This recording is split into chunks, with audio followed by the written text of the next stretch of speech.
Bueno amigos, bienvenidos a la reseña de la película de este pasado año 2017, Tres anuncios en las afueras, Three Billboards Outside Ebbing, Missouri. Cinta dirigida por el director Martin McDonagh y protagonizada por Frances McDormand, Woody Harrelson y Sam Rockwell principalmente. También cuenta con un curioso papel secundario el actor Peter Dinklage, ¿no? Conocido por ser Tyrion Lannister en Game of Thrones. Y bueno, esta película me llamó mucho la atención desde que la había anunciada, la sinopsis era llamativa y ya olía que iba a ser una película dura, ¿no? Con cojones. Un cine prototipo que a mí me gusta bastante, así que me animé a verla. Sin muchas referencias del director, porque Martin McDonagh pues no es veterano, pero tampoco es novato. Ha tenido bastantes proyectos entre manos, como director 3 largometrajes. Bueno, tenía aquella de Escondidos en Brujas, esa sí la recuerdo, que salía Colin Farrell, ¿no? Una especie de comedia negra, que fue, pues, bueno, bastante interesante en su momento, aunque no acabó de pegar. Y luego tuvo aquella de Siete psicópatas, que también tenía Colin Farrell, también trabajó ahí con Sam Rockwell y Woody Harrelson, que aparecen en esta película, ¿no?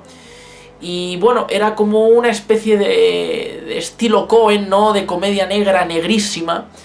Y como que convenció, pero a la vez no. Depende de la parte del público a la que preguntaras. Y bueno, parece que con esta película ha conseguido reafirmar su estilo apostando por una comedia negra nuevamente, pero muy poco comedia realmente. O sea, lo de comedia lo tiene, pero a un nivel casi anecdótico, porque la película se centra bastante en el drama y los momentos de humor son bastante circunstanciales, no intencionales en el propio género de la película. No sé si me explico. Y bueno, ha llamado mucho la atención, está nominada.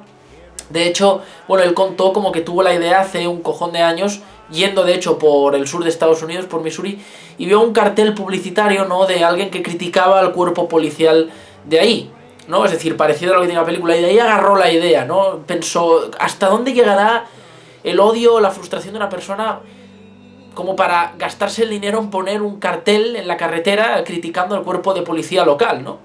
Y bueno, lo extrapoló, creó un background, una historia, unos personajes y se forjó esta película, además escribiendo el papel de la mujer cincuentona protagonista, ¿no? Esta mami ruda y super badass, que es de Frances McDormand.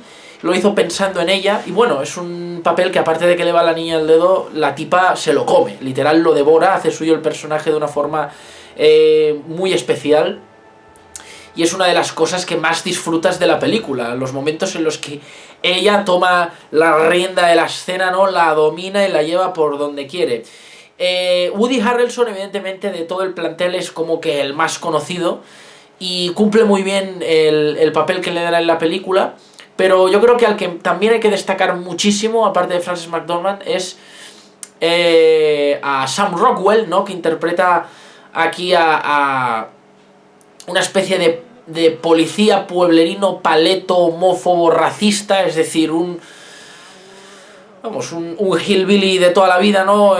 Con la placa al pecho y la pistola y la porra a la cintura, y bueno, que tiene un interesante desarrollo y cambio en la película.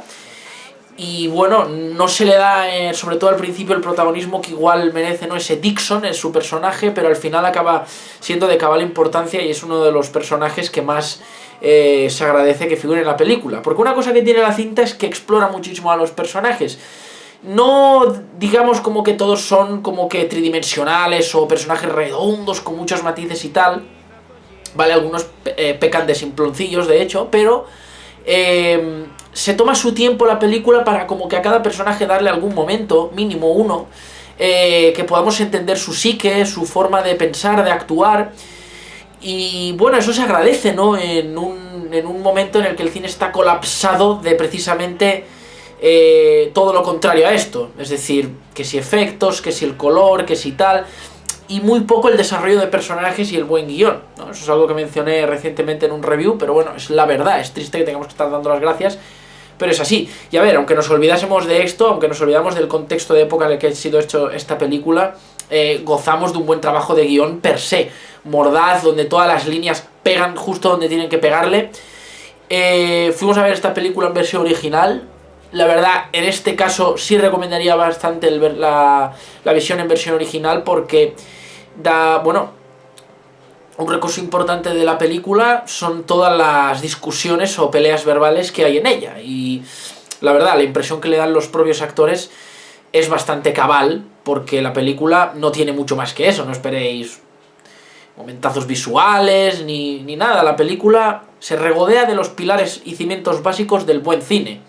También podríamos destacar que tiene una banda sonora muy buena que ayuda mucho a conducir los momentos y que se sale de lo común, pero bueno, yo creo que lo otro queda por encima, ¿no?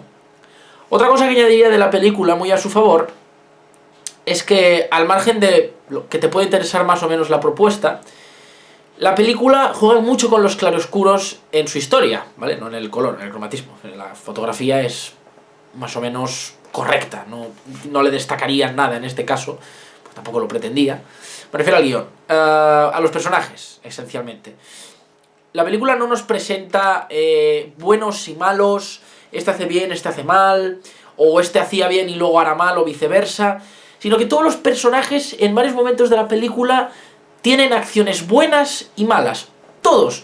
En un momento dices, joder, este qué cabrón, y al cabo de un rato dices, wow, hizo bien ahí, ¿no? O viceversa. Es decir, personajes reales, muy humanos, ¿vale? Muy poco, que parecen muy poco caricatura y muy persona. Y eso, la verdad, le da una naturalidad y un frescor a la película tremendo, porque no te pone en una situación cómoda de espectador, como de situarte en un bando o en otro, o en una forma de pensar u otra.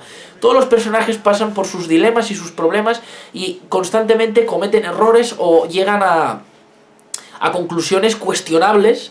Y bueno, aunque sí que es cierto que hay más o menos un consenso de cuál personaje te puede parecer mejor o peor, el desarrollo de estos a lo largo de la película te va difuminando esa idea, ¿no? Y eso yo creo que es una de las cosas que más he disfrutado del film, que no es simplista, ¿vale? Se regodea de hecho en ello, ¿no? Y bueno, a mucha honra, la verdad, no le quito ningún mérito a la película por eso. Y la historia, pues bueno, la podéis leer fácil en una sinopsis.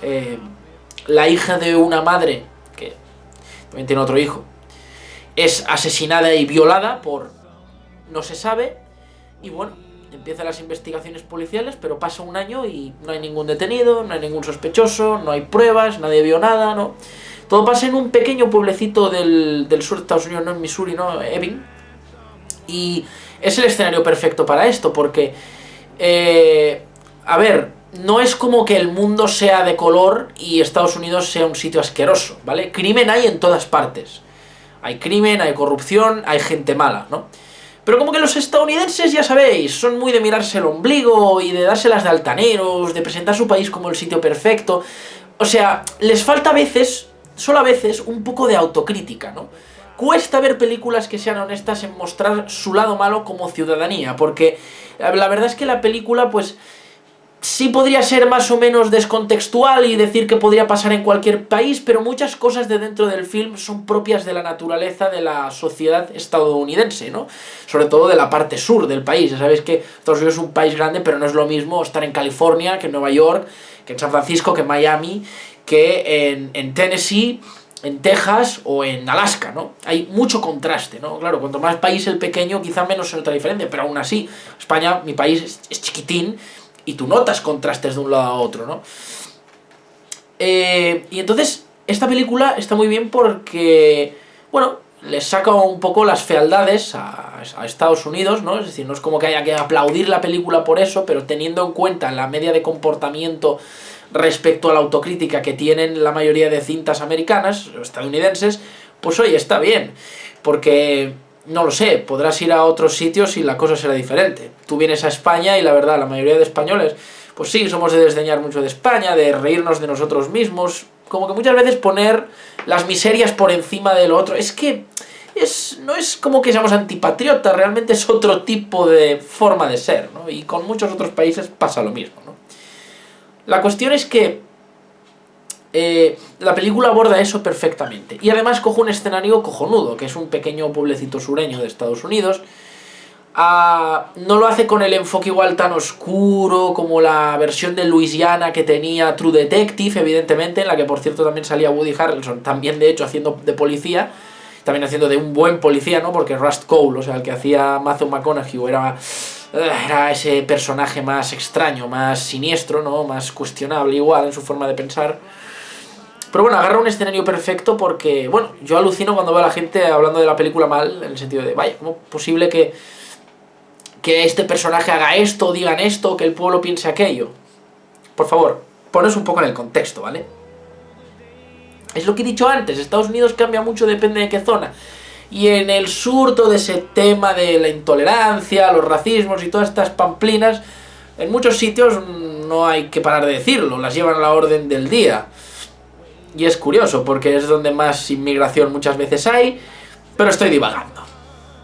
La cuestión es que los personajes están súper bien presentados, las interacciones entre ellos están súper bien y bueno, la madre protagonista, al ver que la policía no hace nada, pues hace eso de los carteles. Y ahí se desencadena todo. Pero hay matices. El jefe de policía es querido por todos y es un hombre honrado, cariñoso con su familia, además tiene una grave enfermedad, tiene cáncer, ¿no? Está muriendo.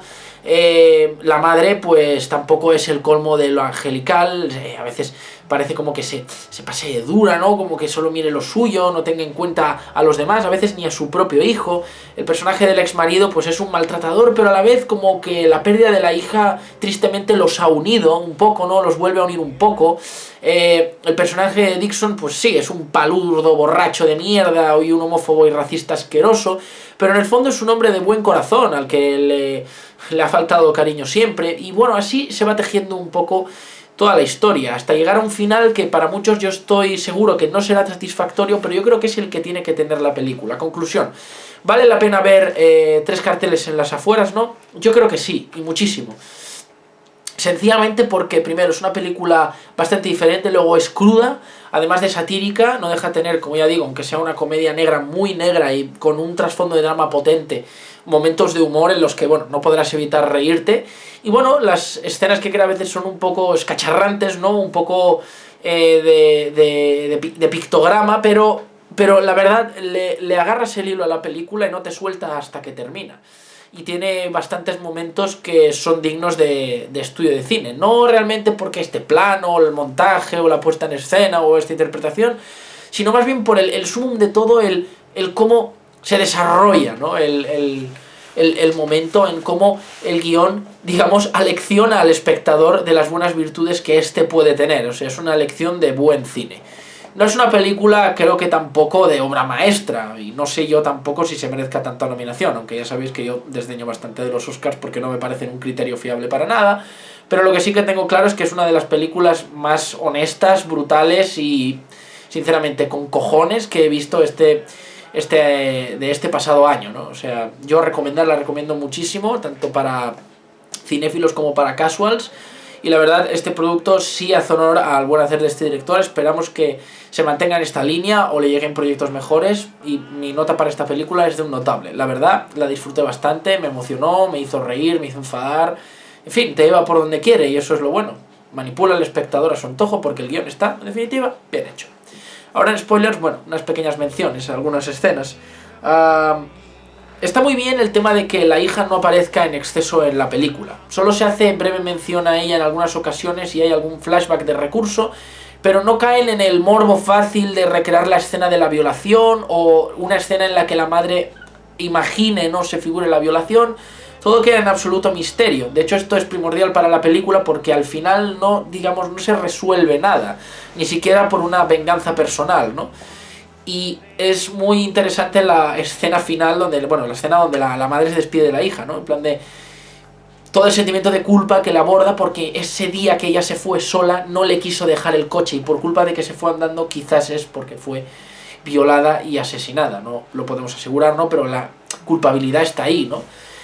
Y bueno, hay gente que dice, qué surrealista, ¿no? Qué casualidad que al último momento discutiera así con la madre, ¿no? Y tuvieran la frase ahí en plan de, pues ojalá por no dejarme el coche me violen. Es como de, ojalá pudiéramos decir que es surrealista, pero basta que os paréis a leer noticias de crímenes y cosas así o violaciones para que veáis, o sea, bueno, las violaciones son crímenes, no sé por qué he dicho eso, para ver que de ficticio estas situaciones no tienen nada. De hecho, creo que os sorprendería la de veces que ocurren cosas así. O sea, no sé de qué se queja la gente. Luego, bueno, el personaje de Dixon ya vemos cómo es. Hay una escena muy destacable en la que le pega la paliza al chaval de los carteles de publicidad, una escena de hecho bastante bien rodada con ese plano tan largo. Y la gente, bueno, he leído gente quejándose de cómo puede ser, que la policía que está enfrente no haga nada, que la gente del pueblo no haga nada. A ver, para empezar, ese tío está fuera de sí, ¿vale? O sea, eso es evidente. ¿Quién coño se va a meter ahí? ¿Para qué? ¿Para que te fundan a hostias también? Y te metan igual un paquete por entrometerte en una... Bueno, con un policía. Nadie lo va a hacer. Además, si te preguntas el porqué de la policía no hace nada, pues porque eso está normalizado. Ya saben cómo es el tipo, acaba de morir el sheriff, todo el mundo está afectado...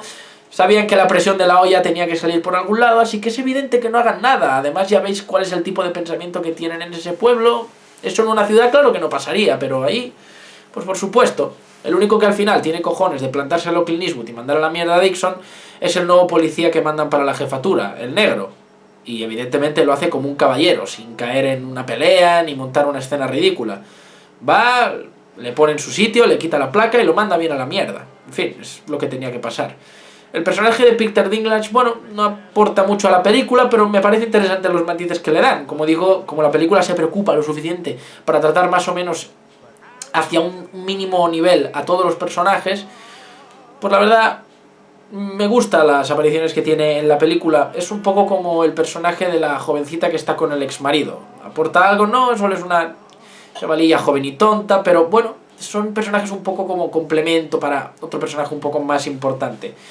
Esto lo vería como un defecto si no fuera porque, ya digo, la película trata bien a todos los personajes y no sientes que ninguna aparición o personaje esté ahí porque sí o esté forzado, la verdad. Todo se siente bastante orgánico y que, bueno, son personas del pueblo y interactúan entre ellas. Ya está. También hay momentos que destacaría de después y antes de eso, como cuando el presunto violador... Bueno, violador es, lo que no sabemos es si es de la hija, ¿no? Va a la tienda de la madre, ¿no? Y la increpa por lo de los carteles y todo lo que ha pasado. Hay una cosa que me gustaría decir, pero lo diré al final del vídeo sobre esto. Y bueno, la escena en la que queman los carteles, la escena en la que la madre va a tirar cócteles molotov a la oficina y quema a Dixon sin querer. Bueno, hay muchas situaciones, ¿no? Una de las que más destacaría, pero evidentemente, es la evolución del personaje. Bueno, no evolución porque no hay una progresión, sino que es un cambio repentino. Y algunos me estarán diciendo, wow, pero eso es un buen trabajo de guión, porque no parece realista que una persona que lleva siendo así toda su vida por la crianza o forma de vida que ha tenido, cambie radicalmente por algo así como una carta de un fallecido o algo por el estilo. Pero a ver, pongámonos en contexto. Lo que es el personaje de Dixon es un tipo maltratado, generalmente. Vemos en qué entorno ha sido criado y vemos que nadie le toma en serio, todo le trata como estúpido, nadie le da una palmada en la espalda a ese tipo, ni le dio cariño ni afecto. Es un tipo completamente solitario que se refugia en el alcohol y en sus tonterías para tirar adelante. Es evidente que después de el jaleo que tiene en la oficina y de estar leyendo la carta del sheriff, caiga en ese estado, ¿no? Es decir, no es como que lea la carta y diga, oh, puta, es verdad, he estado equivocado toda mi vida. Qué tonto soy, cómo no se me había ocurrido pensar que los negros también son seres humanos y que no hay que despreciar a los gays y que hay que ser bueno y cariñoso. Joder, qué tonto soy, a ver. ¿Cómo de verdad la gente puede decir esto de la película? ¿Cómo puede ser tan huecota? En serio. No ocurre eso, fijaos bien en los momentos. Pierde a su figura de autoridad, la única figura del honor y del deber que tenía él, porque su madre nada, que era el sheriff, encima le deja esa carta para él, a nadie más, porque le deja una a su familia y otra a él. Por cierto, la escena del suicidio del sheriff es bastante brutal, me sobrecoge bastante. Y aparte de eso, luego la tipa incendia eso con molotov, se acaba gravemente herida en el hospital y además el tipo al que apalizó como que se muestra misericordioso con él y no le castiga ni le repudia. Evidentemente entendemos que no pasa como que a quererlo en ese momento y que se pasa de bueno. Evidentemente le seguirá guardando rencor, pero se compadece de él, le tiende una mano y las tres cosas, y más quizá a la vez que estén pasando por su mente, le llevan a replantearse lo que ha estado haciendo con su vida. Es decir, es un momento crítico. Entendamos una cosa, la gente, ¿vale? Cuando es joven, es pequeña, se está formando como persona. Todavía no eres un adulto, pues todavía no eres tú, digamos, ¿no? Los hechos que te van ocurriendo, el entorno en el que te crías, todo es lo que te condiciona y al final acabará formando la persona que tú eres. Evidentemente, tú mismo también entras en ese juego. Tú eres quien tú eliges ser, ¿no? a gente de voluntad más endeble y gente que no. Pero bueno, la cuestión es que en algún punto alguien se, digamos, convierte en la persona que va a ser siempre, por así decir. Y cuantos más años pasan, más difícil es que una persona cambie. Y eso es verdad. Hay chavales que tienen 12, 13 años y piensan así, y al año siguiente piensan de otra forma, y a los 17 de otra. Es normal, es una etapa de cambios, no solo físicos, sino también psicológicos y de desarrollos personales. Pero cuando una persona suele entrar en la edad adulta, más o menos por la edad de los 20 para arriba, aunque bueno, ya sabemos que hay gente que les llega mucho antes y gente que les llega mucho después, una persona, digamos, se autodefine. Pero a partir de ese punto es muy difícil que una persona cambie su forma de pensar. Es cada vez más difícil, de hecho, cuanto más años pasan. ¿Y cuántos años puede tener Dixon? 30 o más, seguramente. Por lo tanto, lo único que realmente a veces hace cambiar a una persona ya adulta, ¿vale? Ya hecha y derecha, por así decir, tiene que ser algo muy crítico, muy grave. La muerte de un familiar, un accidente, una situación violenta, algo realmente a veces casi traumático. Y eso a veces es lo que a veces saca a la gente de su estado de autoaceptación, de autocomplacencia con lo que es, y fuerza cambios. Hay gente que es drogadicta, que bebe, que tal, y un día agarra el coche, se pega una leche, mata a 2 personas, acaba en una silla de ruedas. Puta, a ver, es muy difícil una persona que le pase eso, no recapacite, no se siente y diga, joder, he perdido las piernas por esto y por esto, he matado a 2 personas, voy a ir a la cárcel, he jodido mi vida. Hostia, es muy difícil, ¿vale? No digo que esto sea el mismo nivel de gravedad, pero poneos en esa tesitura. O sea, Dixon no cambia porque lea la carta y diga, ¡ah, hostia, es verdad! No había pensado. O sea, no. Nada que ver, muy lejos de eso. Fijaos en todo lo que ocurre en la película, porque la gente que dice que no es natural o no es creíble, de verdad, yo no sé qué película están viendo. A ver, dime que no te gusta la película, pero no me digas que no funciona o que eso está mal hecho, porque no es así. Y en ese momento Dixon pasa a decir, yo siempre había querido ser detective, yo quiero ser un buen policía. ¿Cuándo me olvidé de eso, no? Y como que esa llama de buen hombre despierta en él, paradójicamente, después del accidente con los cócteles Molotov. Y entonces es cuando entra en aquel bar, escucha la conversación de aquellos tipos, cree que pueden ser los culpables, y fijaos, no les intenta meter una paliza, ni nada, es inteligente, monta la bronca para poder quedarse con el ADN de uno y llevarlo al laboratorio y resolverlo de forma limpia, en plan de, oiga, mire, el ADN de la persona que violó y mató a la chica coincide con la de este tipo, usted va preso. Limpio, como lo haría un señor policía, ¿no? Bueno, un poco con una jugada un poco sucia, pero al fin y al cabo sin montar un show ni saltarse la ley de una forma dramática, ¿no? Y al final resulta que no, dice el otro, no, resulta que no coincide el ADN, que ese tipo estuvo en una zona de alto secreto, no está en el ejército, lo que sea que usted oyó, pues quizá lo hizo, pero no aquí, no mató a esa chica, ¿no? Claro, en ese momento se te cae todo encima, en un jarro de agua fría que le cae a Dixon, y a ti como espectador, y dices, hostia puta, tío, ahora que parecía que las cosas iban bien. Y cuando ahí la película igual pudiera haber terminado en sí, era él, tal, todo termina bonito, digamos, ¿no? No, la película elige otro camino y eso desconcierta, ¿no? Como que pega un volantazo al último momento.